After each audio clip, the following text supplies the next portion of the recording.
Die musiekkompetisie. Die voëls oefen kliphard vir die groot musiekkompetisie. Die kersieboom trill en bewe behoorlik van al die gefluit en gesing. Maar een voeltjie neem nie aan die sangoefening deel nie.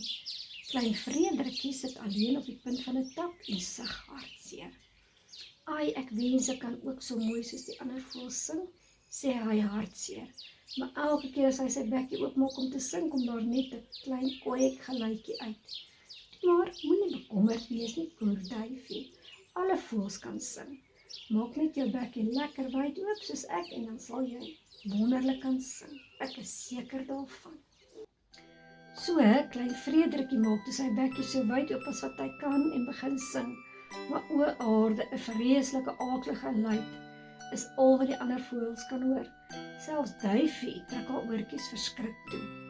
Miskien moet jy eers iewers op 'n ander plek gaan oefen om te sing, stel sy voor en al die ander voëls stem saam. Klein Frederikkie vlieg hartseer na 'n ander boom, waar Spinnekop net mooi besig is om 'n web te spin. O, Spinnekop, snik hy hartseer. Ek sing so vreeslik lelik. Ek sal nooit aan die musiekkompetisie kan deelneem nie. Maar jy hoef ons nie net te sing om mooi musiek te kan maak nie, sê Spinnekop vriendelik. Kom, ek sal jou wys wat jy kan doen.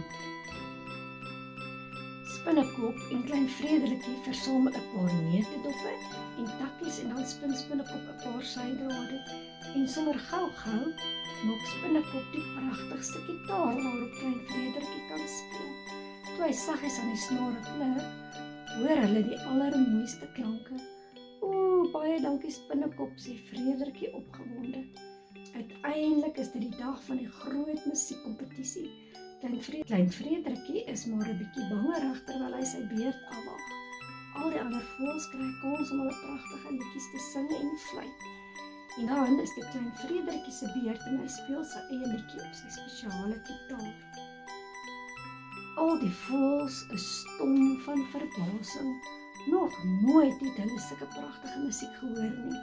Vrolik dans almal saam terwyl klein Frederikkie speel en toe hy klaar is, klap almal hande en spring op en af. Uil gee toe vir klein Frederikkie die eerste prys. Klein Frederikkie is baie bly dat hy tog wel aan die musiekkompetisie deelgeneem het, al was sy musiek heeltemal anders as die ander voëls. Klein Frederikkie sal hierdie dag altyd onthou as sy heel beste dag ooit.